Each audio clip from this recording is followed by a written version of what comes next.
Hi, everyone. I'm just recording a quick introduction because I forgot to record when I introduced Dr. Hakeem Davidson, and I would like his credentials to be on record.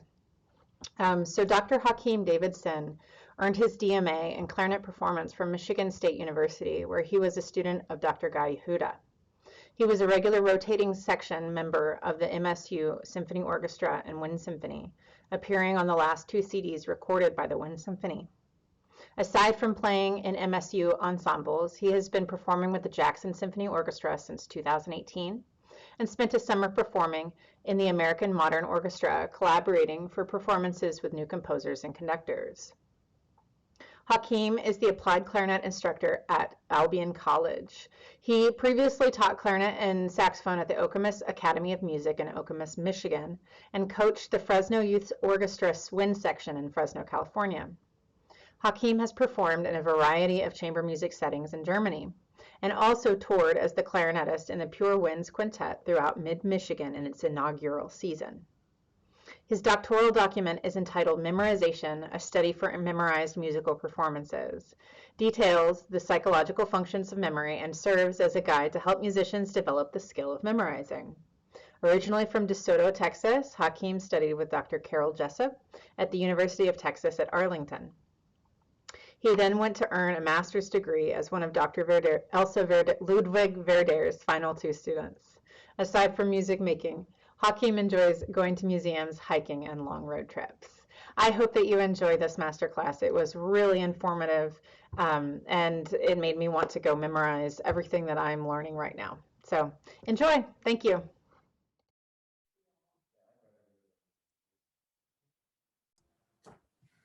Okay. And whenever you're ready, I'll be in the back. If you have any problems, just start screaming. All righty, I will share my screen All for the PowerPoint.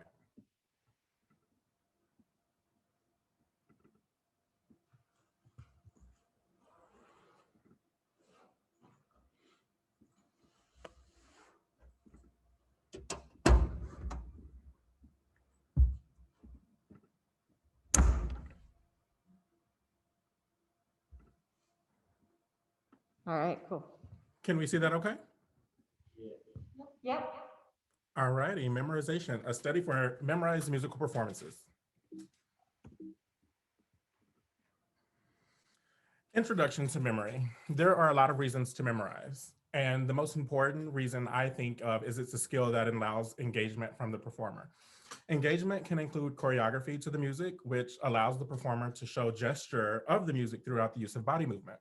Stage lighting affects your mood, facial expression when performer gives the audience a story to follow as the performer is performing. By memorizing, you can do performances in uncommon settings. This can be anything that does not require the performer to be stationary behind a music stand. Memorized music gives the freedom to explore the area during a performance. It's much more enjoyable for audiences to see the performer. In that photograph there, I was asked to play pieces that I knew that reflected the music. So I have a very intense look on my face because of that work of art there.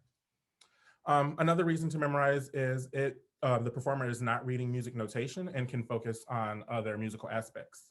So audiences want to hear and see you. By not reading notation, the performer is able to listen more clearly to their sound, which shapes how the listener will follow the music.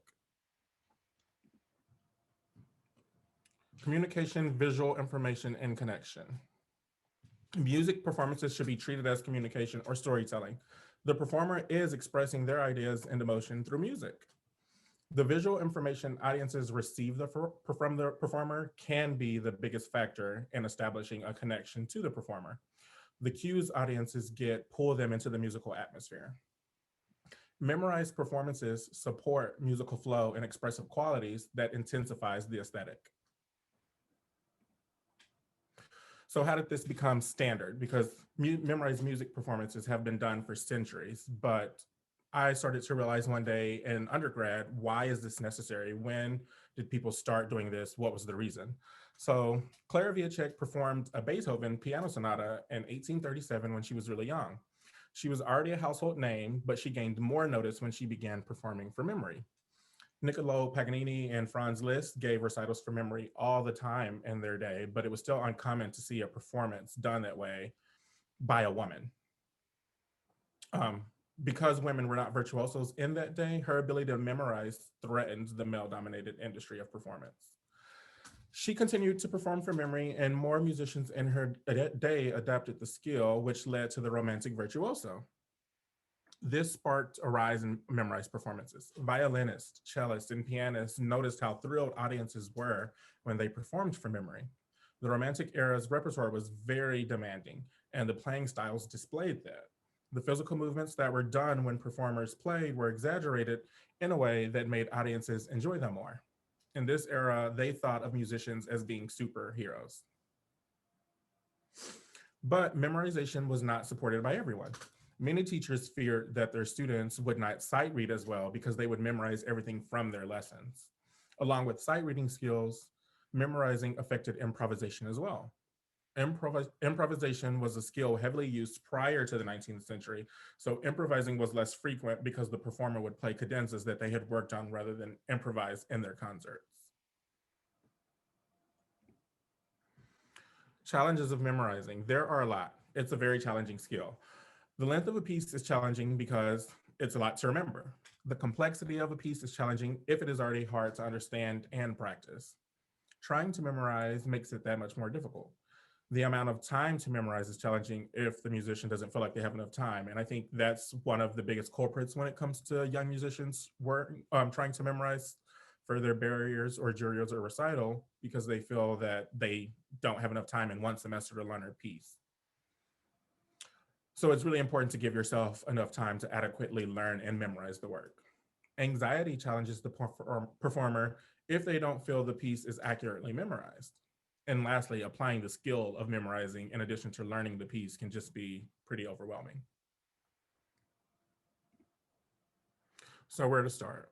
To alleviate the challenges, become familiar with the music. Play through the music several times. If available, listen to recordings, as many as you can with different interpretations.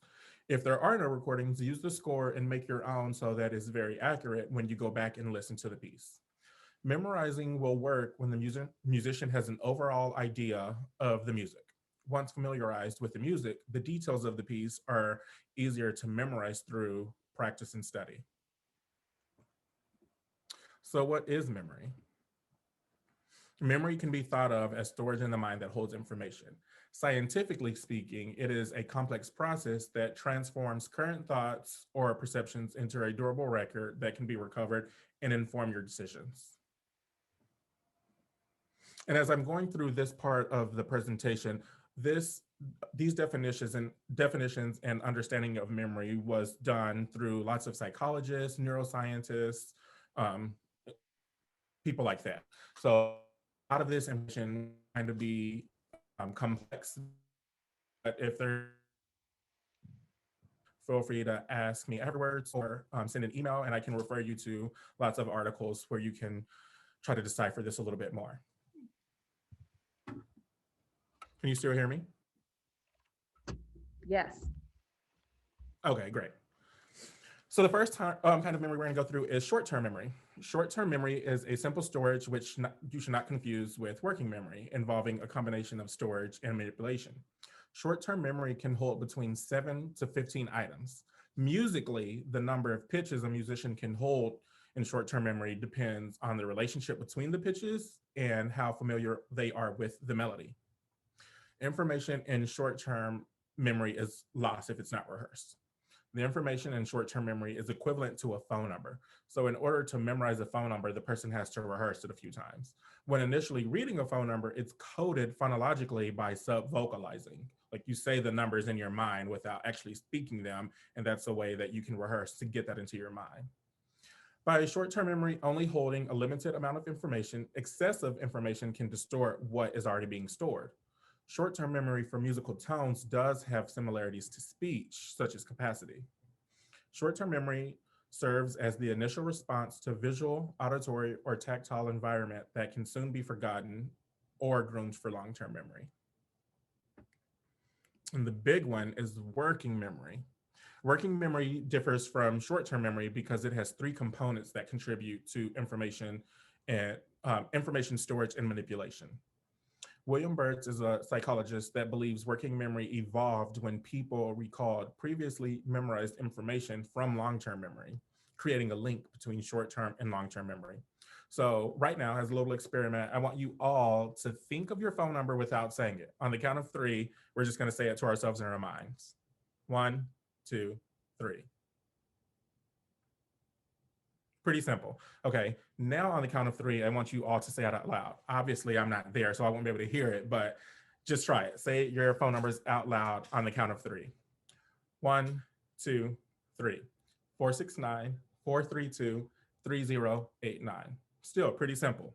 You're taking a piece of information in your long-term memory and just repeating it. Now I want you to say it on the count of three out loud again, but backwards. Here we go. 1, 2, 3. 9803 234 694. How was that for all of you? Probably challenging. That's a form of working memory. You're taking information already stored in your mind. You're able to recall that information in your mind, and you're trying to invert it by working it to be able to repeat it backwards. Working memory takes the information from short-term memory and expands it to where it can be retained. Working memory can be expanded through training. Rehearsing out loud is a strategy that increases the information in working memory. So when you're trying to memorize in the beginning, sing and count out loud. That's going to be one of the most crucial things that you can do in the beginning when you're working on it. You are reinforcing the memory by observing the notation while hearing yourself work through the melody and rhythm. Working memory has two goals. It rehearses the information in short-term memory and processes that information to be stored in long-term memory. The second goal is the retrieving information from long-term memory to be used on a given task, which is what you just did with the phone number challenge I gave you. The three components of working memory are the central executive, they're in the center, the phonological loop, and the visual spatial sketchpad. And now we'll move on to those. The central executive. The central executive is capable of attentional focus, storage, and decision-making. It does what the other two cannot.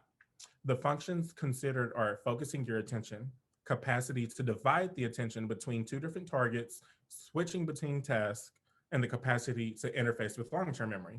So musically speaking, first, the musician has to focus on what they are practicing. The how and the what is in the rehearsal is being the focus. Secondly, the central executive divides attention between two targets. That's like dividing practice between score study and physical sensation of playing the instrument. You're engaging two different targets of your brain and body when you do that. The third is switching between tasks such as different meters, different pulses, and different rhythms. The capacity to interface with long-term memory is the fourth task, which is the goal when working towards memorizing a piece of music.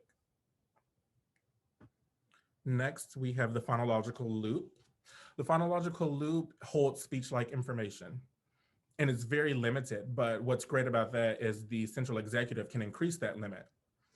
It deals with the serial order of sounds. Therefore, a series of pitches can be coded into your memory, although the phonological loop mainly deals with speech information. The figure displays input from oral and visual senses.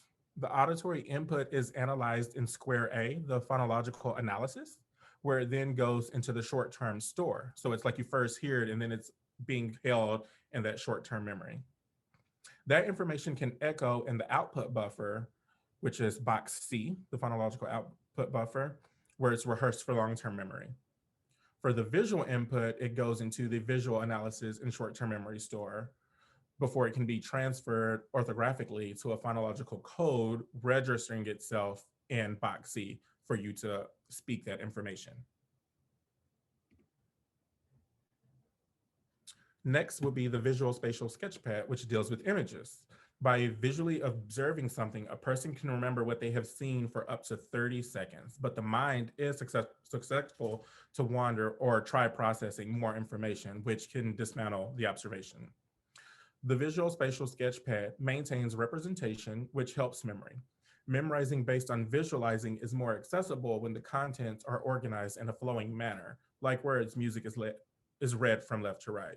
So in this photo, you can see that there are all these bright colors. But if I were to go back to a different slide and ask you where the darkest colors were in that image, hopefully you would be able to tell me in the center, because that's what you saw at that image for the past 30 seconds. You've just been seeing colors, but the darkest colors are in the center. Next would be the episodic buffer, which holds episodes or chunks in a multi-dimensional gold. The episodic buffer combines the information both from the phonological loop and the visual spatial sketchpad in a storage together. Information that has been chunked from different dimensions will become joined together in the episodic storage. So before, when we thought of working memory, it was just the central executive and the two systems on the opposite sides of it. But now researchers have found that there is a place where those two pieces of those two systems can join together. All right. And then long-term memory is knowledge of storage and a record of prior events, and it's a learned behavior. Working memory exists with long-term memory in that it is able to use the information stored in long-term memory at a given moment for performance. The figure shows how working memory pulls from long-term memory to execute necessary action regarding the information from long-term memory. So the ways in which musicians were trained influence how music is going to be received and remembered. If a musician has learned movable do all of their life, and that's a skill that's integrated into their long-term memory, adjustments will be made when a song is taught to them using fixed do. They're going to be able to not exchange, but decipher that information and apply it to a way that they have learned it before. Another way of thinking of long-term memory is the route that you take to get home every day. Now, it's snowing outside here in Michigan, so a lot of times I have to take different routes, and I have to recall on previous routes that I've taken before to get home. That's an example of your long-term memory. The destination is the same, but you think of other ways to get there. The musical loop is thought to code musical information where there is a store for music to be manipulated. This is a new component of memory that scientists and neuroscience scientists were not aware of at first. This came much later than the working memory model I showed you before. William Burt stated that the differing degrees of disruption caused by language and music support the view that musical information is held in a different storage area of short-term memory than verbal information. Since the central executive controller is able to take on more demanding tasks and strengthen the phonological loop, a musical loop must code and store musical information in our brains.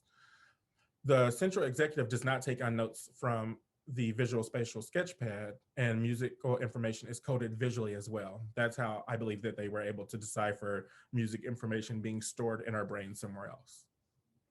It's not quite sure yet if non-musicians have a musical loop in their memory because they don't have formal musical training. So memory and disabilities is a very big thing. The phonological loop deals with speech. A person with a disability may have a more difficult time memorizing speech-like information. The sound representation in the mind distorts the articulatory process, making retention more difficult. The challenges stem from trying to read a word correctly that is ingrained in the person's mind incorrectly. Reading musical notation can be just as challenging for a person with a learning disability as reading words. A musician who happens to have a learning disability trying to understand numbers will be difficult because they are not sure how to break those down into more simple rhythms to perfect them. There are strategies, though, to train and improve so that with a learning disability, a musician is still able to perform without reading challenges. And now we will move on to musician's memory, which I think will be the most beneficial to you all. Analytical memory. It's the analysis of harmony, form, and other memory features for greater security and efficiency in learning. Analytical memory serves as a strong component when working on a piece to understand how difficult it is to understand how the piece is constructed, Memorizing by systematically applying knowledge of musical patterns is a far more effective way to learn. Mental organization plays a part of analyzing. The performers should organize the material in their own way for contribution to their memory. The only thing needed for analytical memory is the score and the pencil. This can be done without the instrument. The analysis is useful if a performer gets lost while performing. It can trigger a clue to help them find their next entrance. Muscle memory.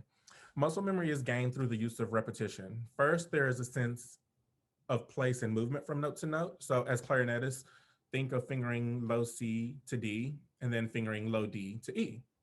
Secondly, there's this sensation of key resistance motion. C to D has no resistance, whereas D to E does because of the rods. Musicians train their fingers to operate the instrument correctly, but the action of moving from note to note feels differently because the fingers are all not curved the exact same. Muscle memory helps when memorizing because the actions of the fingers are already ingrained. They are just adapting to new patterns in music when you're working on something. Slow, deliberate practice benefits the kinesthetic sensations in the body. It is called perceptual motor learning. Muscle memory should never be used alone. Muscle memory has to be rehearsed in combination with another type of memory. Muscle memory must be practiced carefully, but when done efficiently, it is very favorable. It's what I think I use the most when I'm learning something. In the beginning, I tried to learn it as correctly as I can, get it in my muscles, and then I started applying the other types of memory. Auditory memory. Musicians are memorizing the music as they practice, but once the score is removed, they must rely on their intervals and the musical lines internally. So this is a form that relies on your ears. In the figure there, there is an A7 arpeggio on beats 3 and 4 of the second line, which is why I believe that oral memory is one of the most crucial. By ingraining that passage into muscle memory and hearing the arpeggio in the ear, it's much simpler to memorize. So when I see that, the first time I started learning this piece, and this is an excerpt from Debussy's Premier Rhapsody, I was like, I kind of freaked out a little bit trying to read all those notes at tempo when I would start playing this from memory, just playing this. But once I memorized it, I realized it was much more simple. So you have there, it's just an A7 arpeggio, but it looks quite deceitful because of all of the double flats. Automaticity is the result of coordination between muscle memory and auditory memory. It is more likely to miss some notes when reading all those at tempo because the eyes have to process the notes and accidentals, whereas the ears will notice the mistake instantly. Visual memory is storing information processed with the eyes. It is conceptualized as an information channel that receives signals from the environment and stores this information for further processing at a later moment.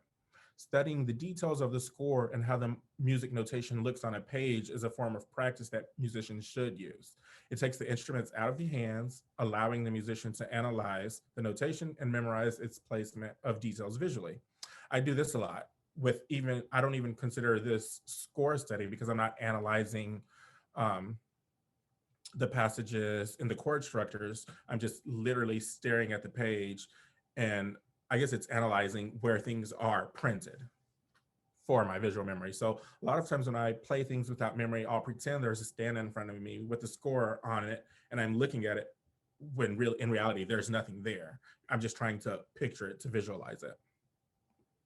Next, we have musical memory, which deals with the musical progressions of a piece and its tone. Rhythmic, melodic, and harmonic contour, along with the inflections of mood, are some components to support musicality and memory.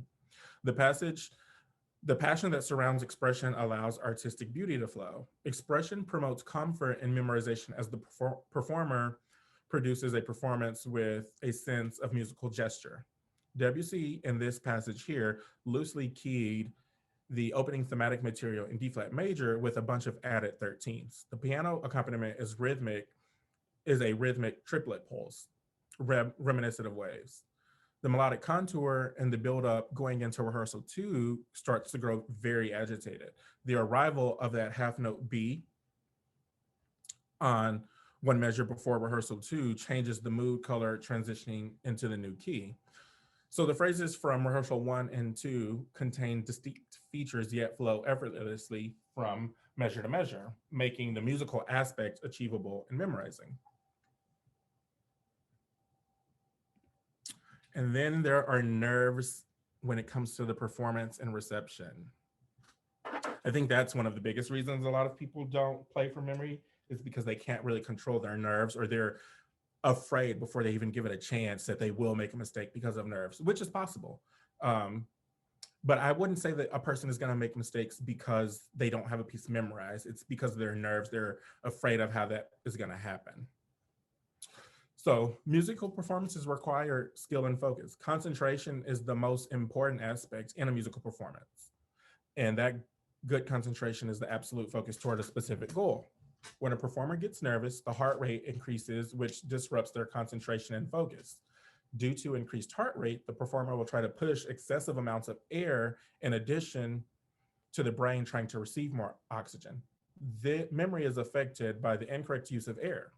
When working on memorizing, the musician must prepare the mind so they can perform exactly the way they want to. Controlling the breath is crucial for this to happen. The musician has to breathe the same. Too little or too much affects their playing. Nerves also affect the body through use of excessive tension. The body tenses up, taking focus away from playing the music as freely as they would like to. Excessive muscle tension causes the body to lose more air. The mind is no longer focused on the music and the performance due to the body's reaction to that person's nerves. Memory will be affected because the tension is straining the muscles to play, and the nerves are bound to happen. But with good use of breathing and focus, the memory will sustain much better. So many people go to see live concerts to see the musician and the movements they make.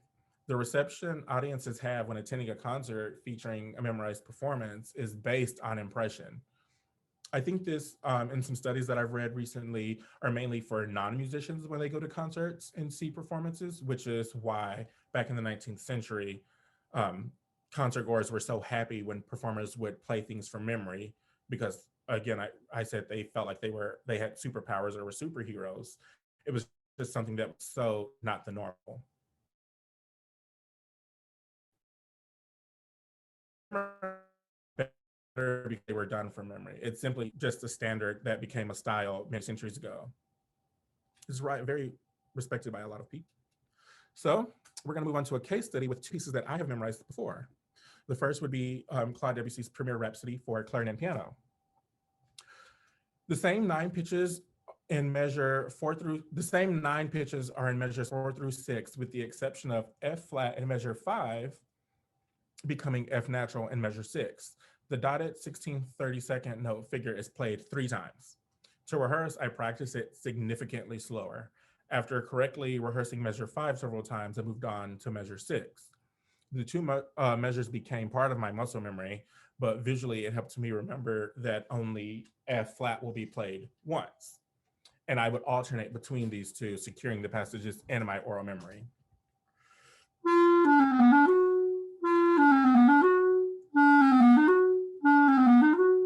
I would do that back and forth, and I would know that that half step happens the second time I play it, and it stays that way for the third time. So when you have something to memorize and it changes one note from the next, when it changes one note when you play it the second time, just alternate them back and forth to really get that difference in your fingers and your ear. In this section, I labeled the 8 measures as 1, 1, 2, 2A, 1A, 1A. To memorize, I grouped these measures so that their relationships would make them easier to memorize. The measures labeled 1 and 1A are completely identical. They are labeled differently because the measure before them requires a different fingering. So at rehearsal 5, the set of fingerings I use on beat 3 goes smoothly there into beat 1 of the following measure. The fingering measure A requires a different set of fingerings that lead into 1A, which is why I labeled those differently, although the actual notes are the same. The fingering for B is done with, if you're a clarinetist and have played this, you will play the B on the right hand, but you have to flip it to the left hand for that next measure. So I break these down in groups of 4, and I would practice them that way. So at rehearsal 5,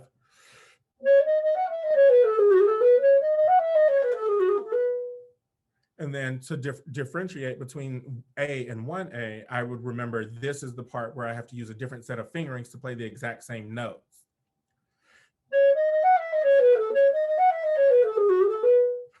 And that's how I got that passage completely memorized. This is an excerpt from Crusel's Clarinet Concerto in B-flat major, the first movement. I memorized the first 16 bars of the thematic material by analyzing them and placing them into groups of 4 measure phrases. I notated the melodic content. Theme 1 is heroic, whereas the second theme is more lyrical. I notated the melodic content. The final passage is filled with 16th notes channeling a virtuosic flurry to a PAC in the tonic key. I am aware of how the structure goes, so I begin to practice the music, emphasizing the accents for rhythmic placement. It's much easier to remember the notes and passages when knowing where they lead to. The second phrase begins with an arpeggiation of the tonic key. By visually being aware, I can see that the third phrase is the exact same as the second, but a whole step higher. The triplets also in measure 57 there become 16th notes and the third phrase of this passage. The triplets are diatonic, but when they become 16th notes, they also become a chromatic scale. By pointing out the differences, I now have memorized the melodic content of the passage and its harmonic progression. So I played through it several times to secure that in my memory.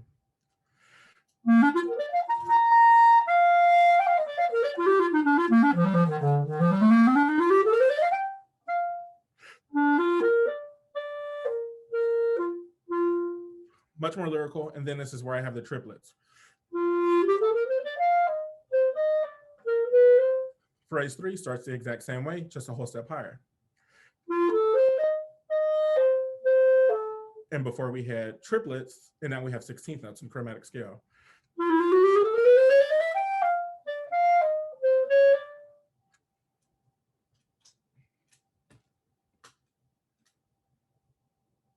Analytical memory and visual memory work for this passage. The sequence descends and outlines a G7 chord. Each note makes up a chord, is written on beats 1 and 3 with a staccato marking to emphasize the tonality. Between each accented downbeat is a pattern of descending thirds, which is all there is to remember within the outlined 7th chord. So.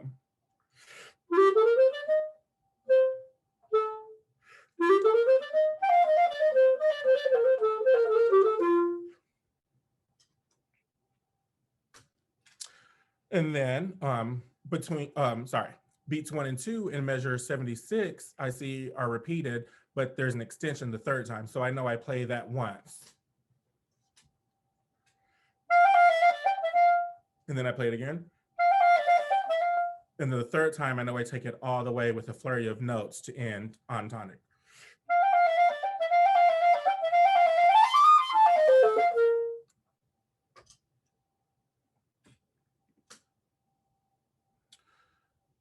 And then musical memory, analytical memory, and muscle memory were used when working on this section. Measures 178 comes from the exposition. And this section is in the development, and as a 19th century concerto, it's an important characteristic is using the movement through several tonal centers. In order to memorize this, I played through it enough times so that I would not revert to the original key. Musically, this section is a lot more lyrical, and I'm able to think ahead in the music as muscle memory carries me through each tonal center. For the mechanics of playing the clarinet, the section just took a lot of repetition to memorize. The technical demands weren't an issue that require special practice. Therefore, it was memorized after playing it maybe 6 to 10 times with a few breaks in there for the musical flow.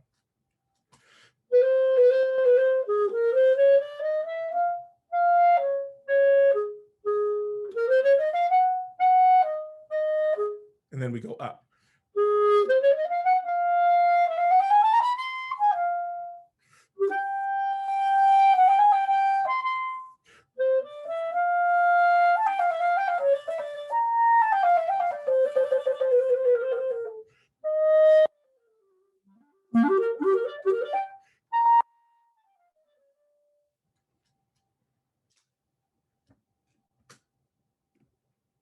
So to conclude, Memorizing music for performances is a great skill to have as it allows performers opportunities to engage with the music and the audience.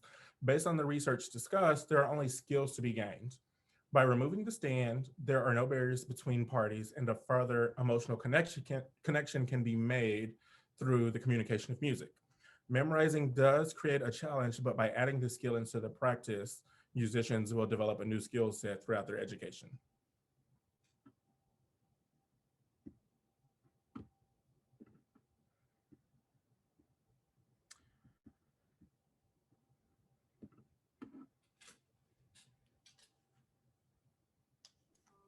Muted. And now, Yeah. I'm sorry, what? I said, sorry, we were muted. Oh. Thank you. So who would you like to work with first? I am Oh, no, going, you're going to perform, aren't you? I'm going to perform the Bach Clarinet Homage.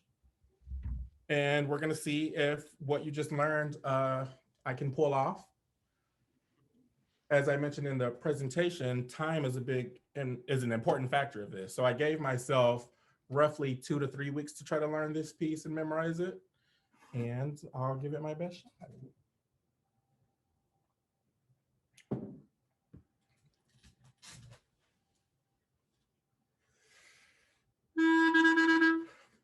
Can you hear me okay? Or do I sound too far away?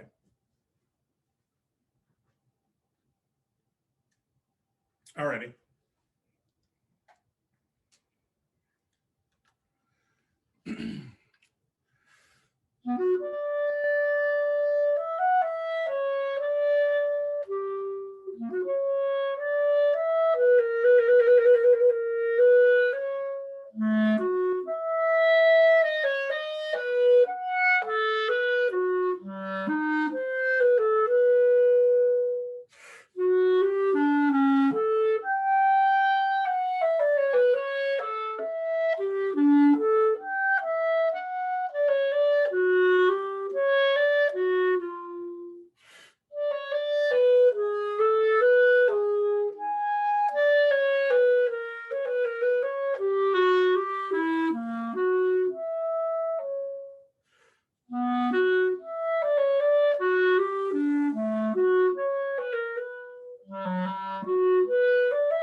I hear you, see you all clapping, but I can't hear it.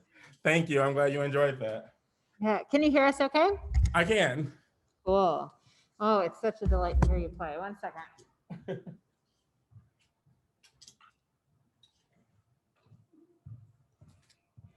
All right. Thank you. So what's next on the docket? We have 2 of your students who would like to play. Yes, we're going to start with tonal first, right? Sure. So I'm going to introduce our next performer. So this is Sam Barrett. Hi, Sam. He's a music education major with a minor in Spanish. He's from very nice. He's from Blaine, Minnesota, which is a suburb of Minneapolis. And he is a second-year student on campus. Wonderful. Cool. I'll leave it to you. So because we don't have a bunch of time, let's start at the Allegro scherzando. Okay. You want me to just start playing there? Yeah, just go from there to the end without repeats. Okay. I gotta re-wet my reed. It's not very, it got kind of dry.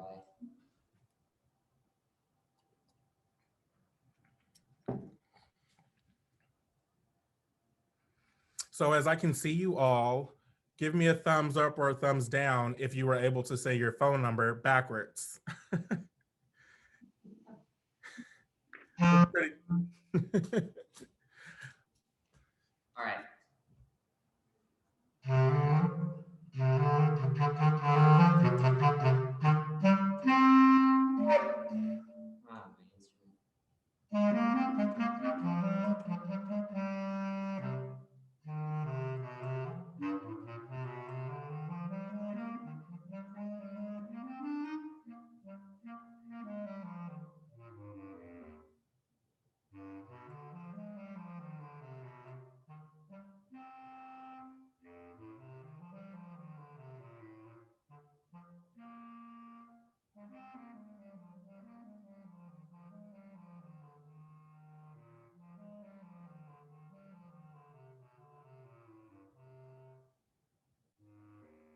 Good. Let's stop there.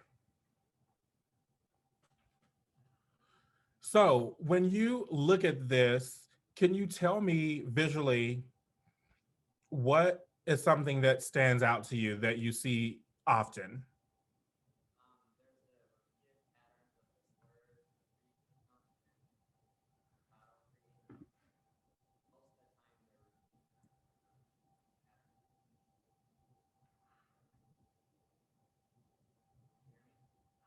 I can't hear anything.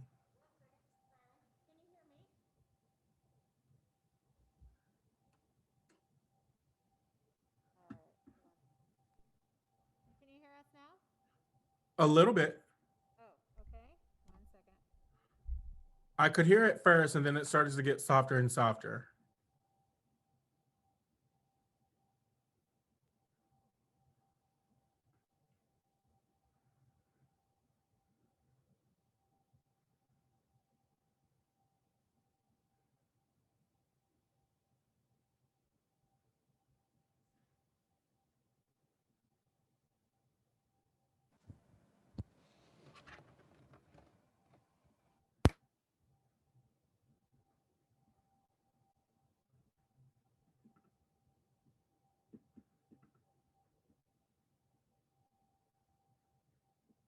I heard something there for a second.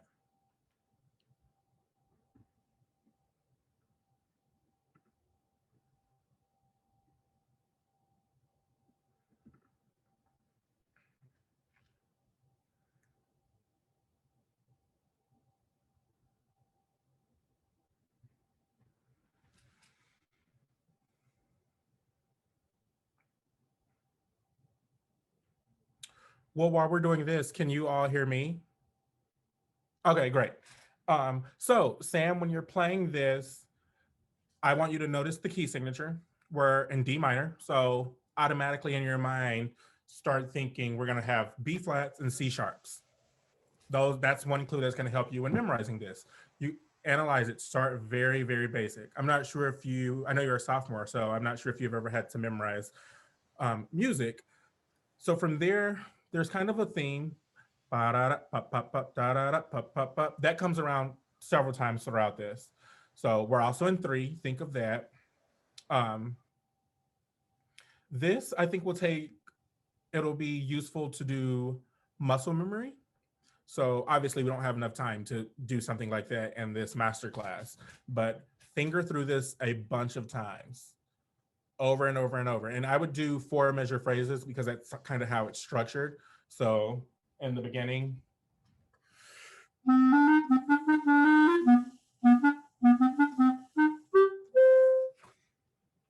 straight D minor. I would just finger through that a bunch of times and sing it in my mind to start getting it there. Can you play that again, just those first 4 measures? Are you able to hear us? Yeah, I can now. Woo! All right. I'll step over here and celebrate. So just play it for the first 4 measures. Yes, please.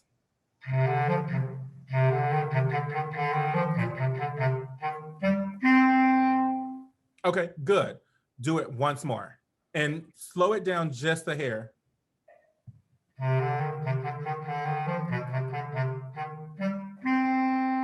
Good. Turn your stand around. Oh boy. I'm not gonna make you play it. So, based on some information that I told you already, what is the first note of this? A D. Okay, good. What's the last note? D. But D. Do you know the note value of that last note? half note. Good. Okay, so going up to that D, what happened? How did you get there musically? Oh boy. I went up in thirds to the D. You played in thirds? Kind of. So like an arpeggio? Yeah, basically, yeah. Good. So the third measure is in arpeggio, correct? Yeah. What are the notes in that arpeggio? Oh boy. Or what are the notes in a D minor arpeggio? Oh, the B, D, F, A. Good. So you just told me the 4th measure and the 3rd measure. Okay. And yeah, so you know that the first note starts on the D, the last note starts on the D, and it's a half note. And the 3rd measure going into that half note is a triad, a broken chord. Good. You can turn your stand back around. Now play it again.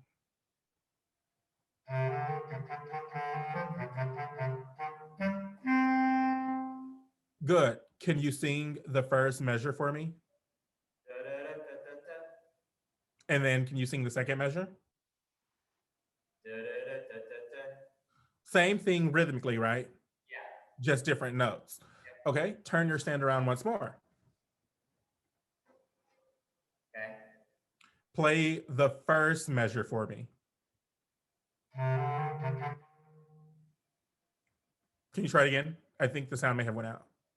Oh boy. Oh no, it's there. Good, good. So the first note starts on D in that measure, and you just repeat those same 3 notes. What does the second measure start with? E. E? Yeah, E. Okay, good. But the second measure is different because it's not the same first 3 notes repeated. So you have E, F, G. What's the next note? C sharp. Yes, play that measure for me. Okay, can you play those 2 measures together?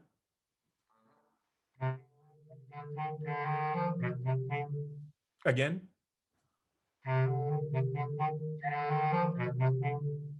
Okay, and then now play the entire 4 measures.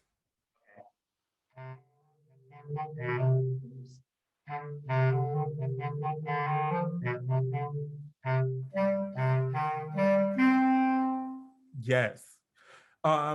Just without looking at the music again, can you tell me the title of this section?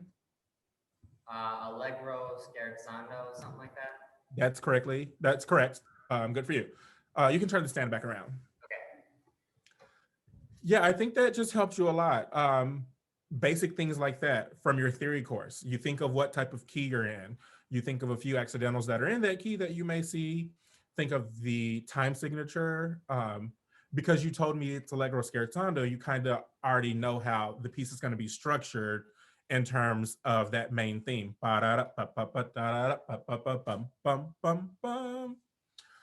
Okay, let's see. Let's go to a different section and see if we can figure that out.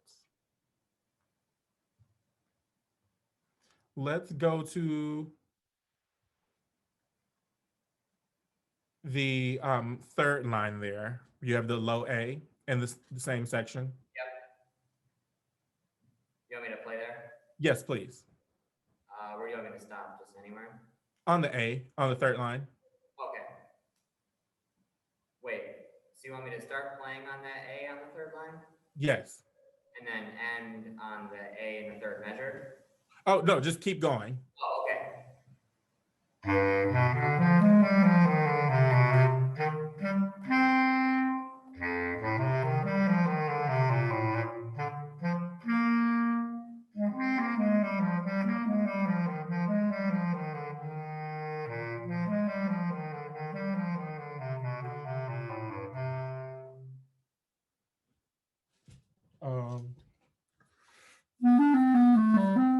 Make sure we go to the B natural there. Yeah. Okay, good. So now let's look at where you started in the third line on that A. Just look at it a little bit and tell me things that jump out to you that you think will help you retain the notes. Well, the first measure with that A moves in thirds, so it's kind of like a arpeggio type thing. Yep, there's an arpeggio there. A, C sharp, E, G, B flat. Yep, and then the next measure just goes down stepwise from there. Good. I'm glad you noticed that. So you go up in these thirds and then you just come down stepwise to the tonic note. Try that for me. By looking at it? Yeah.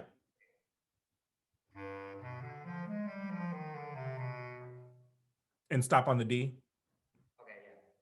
Try it once more. One more time. Good. Now turn your stand around. Those four measures that there, you just played the first two. What's the third measure? Oh boy. I'll give you a clue. It's similar to the third measure of the first phrase. It's another arpeggio, but is it just a D minor arpeggio again? It is. Okay, yeah. Good. So, I mean, there you go. You can already connect what you learned in the first phrase of this here. The only thing that's different are the first two measures. So now, without looking at the music, play that and include the arpeggio that you just mentioned.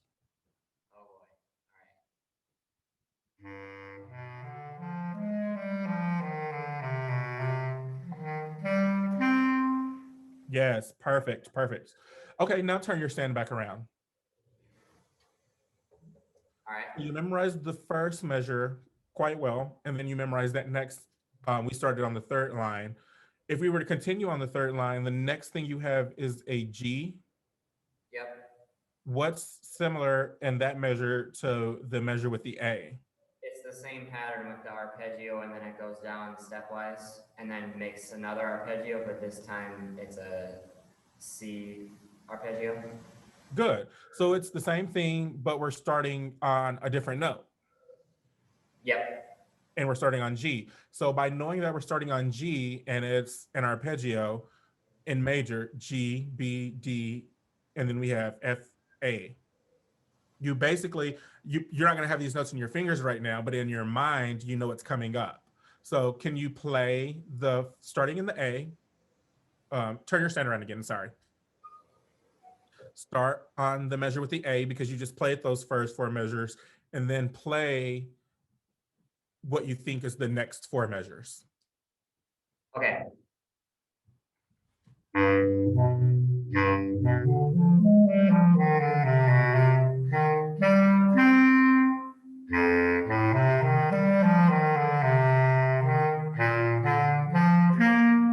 Good. You just got a little finger tied around the turn of that C. But no, that's very good. I think, how do you feel about this process? I feel like that was that didn't take that long. So I feel like I could probably apply it to the whole piece in a relatively short span of time. And that's all it is. It's just a skill that you're learning. So good job.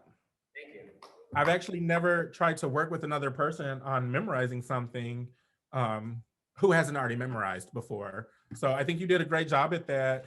You took some small theory clues that you know from classes, and then you used a little visual memory, and you were able to memorize this. So good job to you. Good. Well, Alex is coming up. I'm going to try to plug in this microphone again. 1 second. Okay. Are you able to hear us? Not as loud as you were before.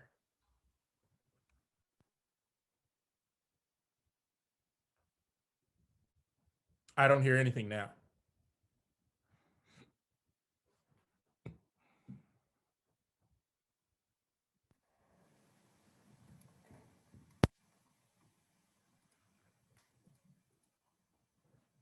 All right. Can you hear us? Yep. Okay, cool. I'm not going to mess with it again. So I'm going to introduce Alex. So Alex is an instrumental music education major here. She's originally from Arlington, Texas. So y'all. Arlington, Texas, all the way to Wisconsin. Yeah. She moved to northern Wisconsin as a child, giving her the opportunity to come here at Stevens Point.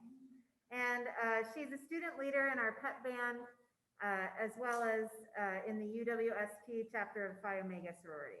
So. How exciting. You must be very busy. Do you want me to play a few notes to make sure you can hear me? Yeah. Yes, please.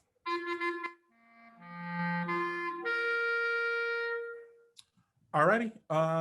Just go ahead and play through this for us, and I'll stop you if I feel like it.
Very nice. Good job.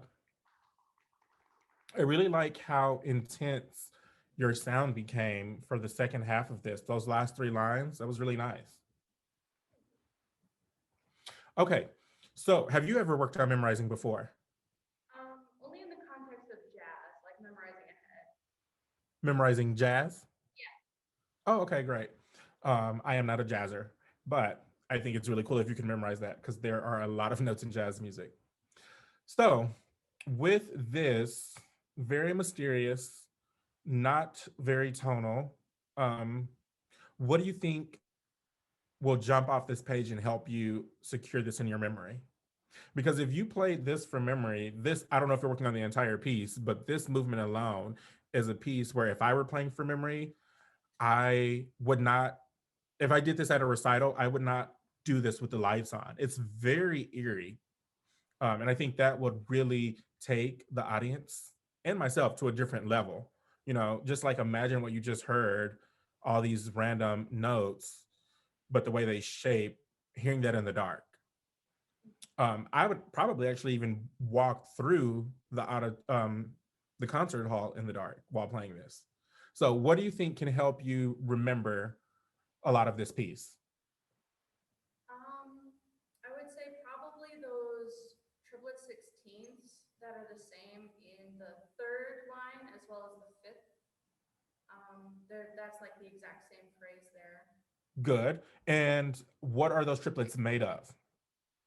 They're thirds. It's arpeggio. Good. I'm glad you said that. Now, look at the first two measures and tell me what you see. Pretty much that, but slowed down. Yes, this entire thing is nothing but thirds everywhere. Occasionally, you'll have a few different intervals, but there are a lot of thirds in there. So the first note, the first measure is made up of thirds. What I like about this is that it alternates a lot from major third to minor third, or minor to major, or it's major, major, and then it adds a seventh. So the first note, A, we just said it was a major, and then the next three notes are going to be minor. Can you play that?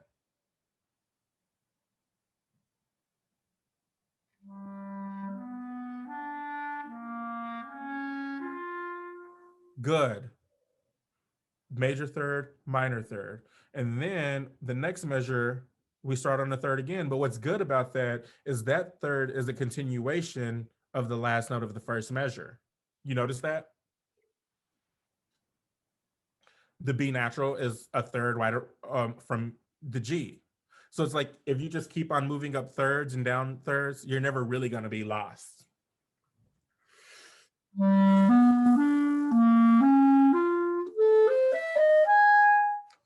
Can you try that?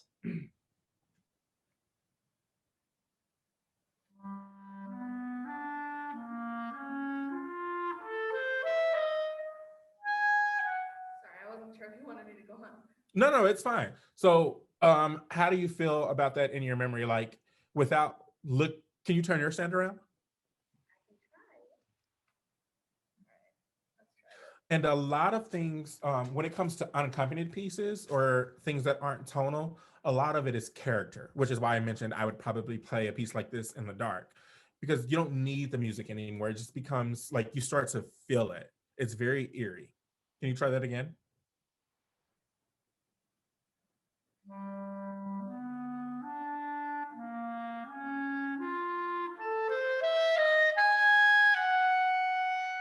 Good. So the first arpeggio that you played on A was what? Major or minor? Major, Good. And then when you started on C, was that major or minor? minor, And then when you started on B, what was that? minor. Good. You can turn your stand back around. So I asked you those questions because even if you are feeling like the notes aren't in your fingers, in your mind, you already know and you have that clue of major or minor to keep you going. Does that make sense? Yeah. Good. Let's move on now to this. I think you said the third line where you had the sextuplet. Let's start there. Now it differs because you have a major arpeggio with the seventh, and it's a major seven.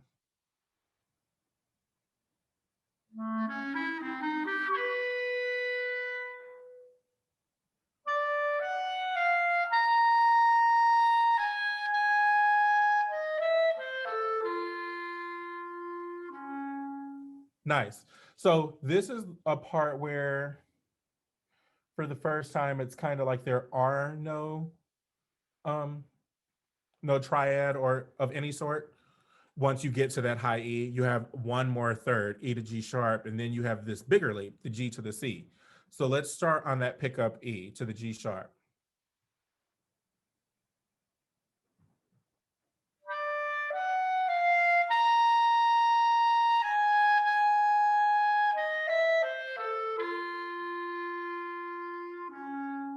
Good. That little fragment alone, how Or what tools do you think you can use by looking at this to memorize it?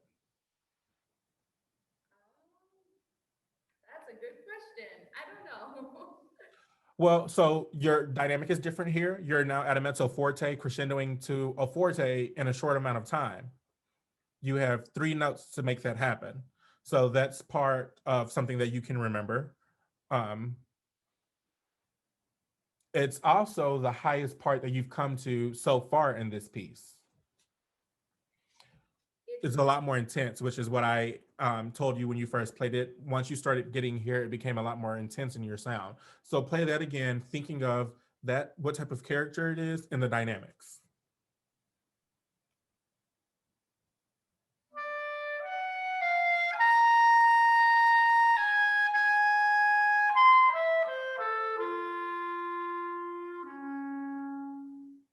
Good. So you started like this big swell to this forte, and then we go back to the one thing we know it's in here is an arpeggio to a softer dynamic. Those are 3 things right there that can help you remember this. I have to start loud, grow really loud, and then I end with an arpeggio that we've already played before, much softer like we do in the beginning. So now turn your stand around and try to play that. And if you mess up, it's fine.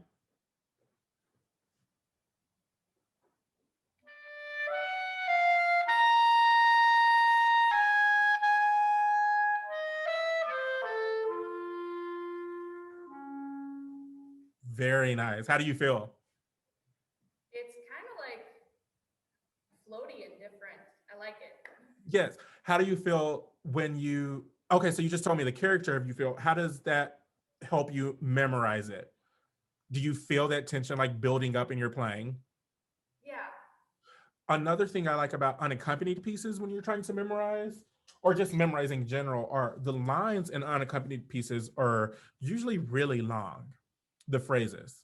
And that's one thing I was thinking of when I just, in the piece I performed in the Bach, some of those phrases go for like 7 or 8 measures and they just keep going. So I feel that when I'm looking at music and going through it, I won't have the same effect musically as I would when I don't use the music, because now I have to keep pushing to where I want it to go. If I'm just looking at it, I'm just going to play notes and let them go by. And I think that's what you're doing here is you're using the music and the intensity that you want or don't want to propel you forward in the music. Does that make sense? Yes. All right. I think we're out of time, but you sound great, and I would love for you to continue working on this. Thank you.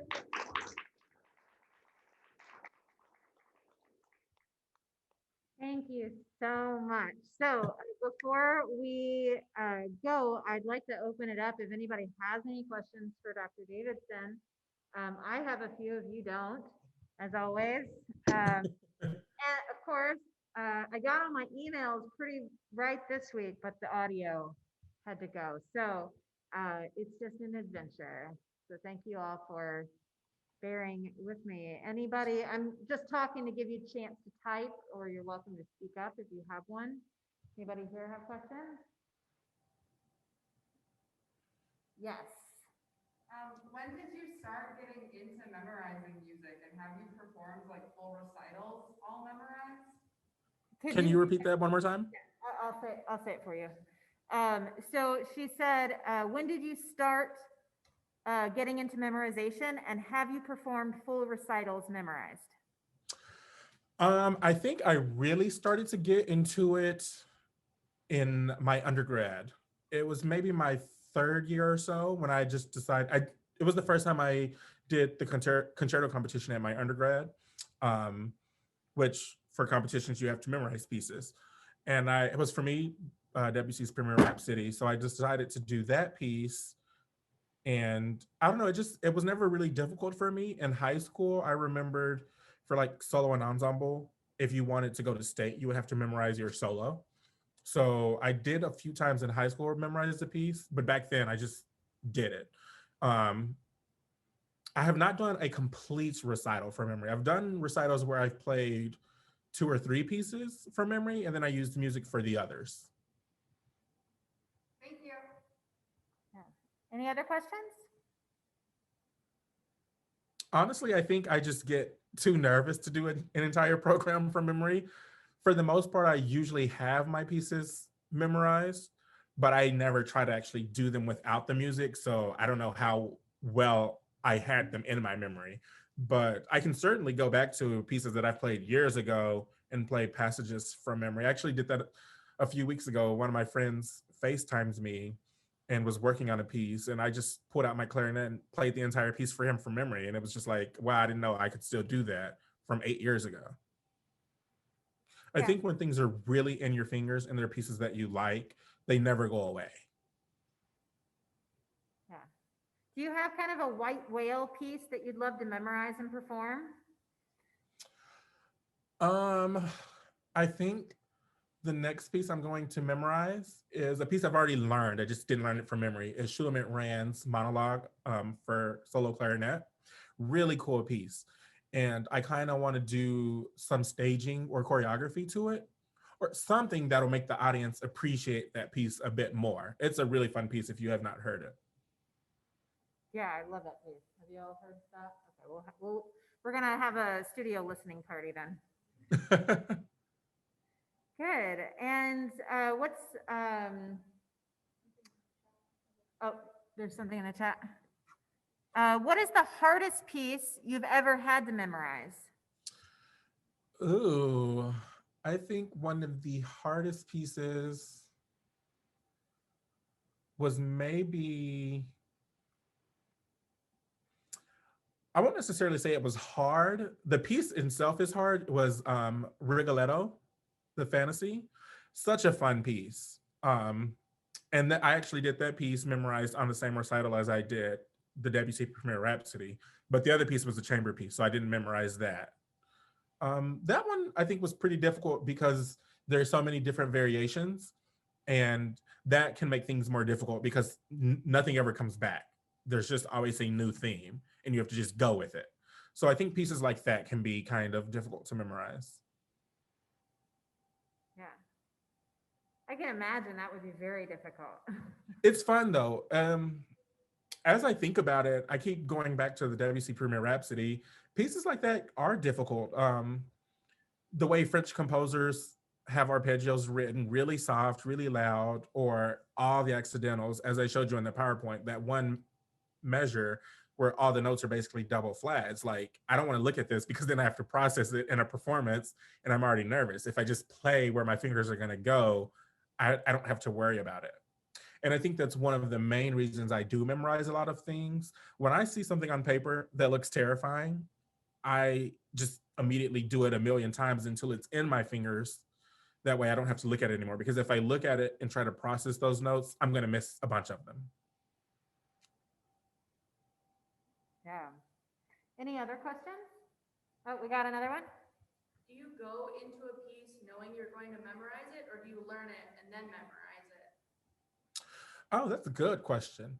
I think it's half and half, because I will perform pieces using the music, even though I haven't memorized. I do that a lot. I think my last doctoral recital, some of those pieces I had memorized, but I still used the music just for reassurance. Like if I do make a mistake, oh, I can get back on. But the type of mistakes I make in performances aren't from me having a memory slip. They're more so me just being nervous and missing a note.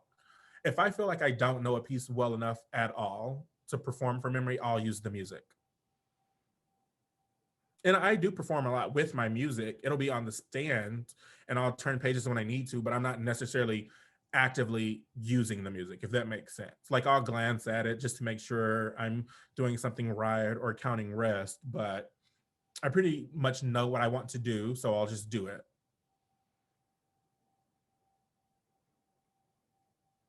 I have another question. Hold on. My brain slipped.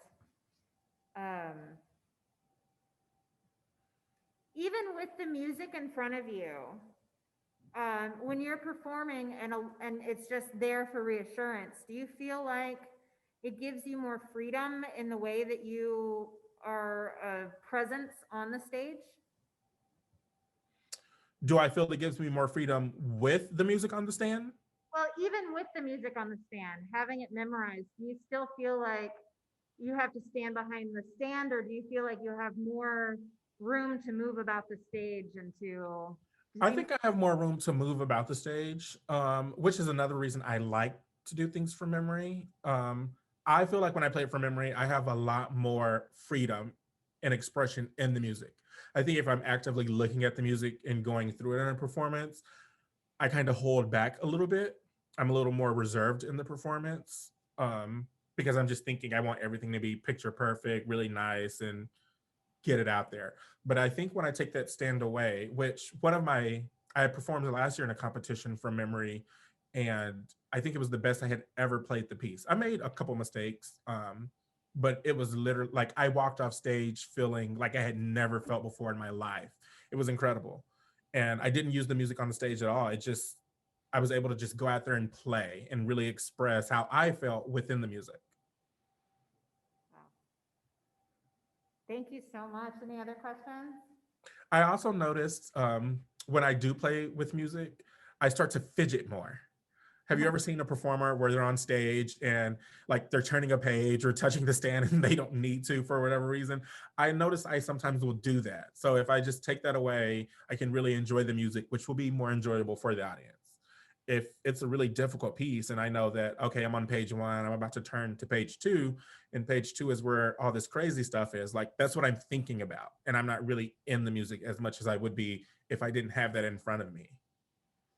I mean, as wind players, our music is crazy. Yeah. I'm a fidgeter without being on stage. So maybe I need to do that. I can't stand still.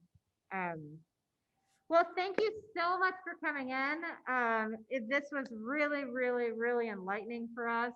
I apologize again about the audio situation. I'll have to figure it out for next time. We'll get our IT guy down here. But I also want to thank everyone who came in. And yeah, it was really wonderful to see you and to hear you play and to hear about how you approach memorizing. So thank you so much. Thank you. I had a great time. Everyone who played did great. Thank you all for watching. Yeah. All right, you're dismissed.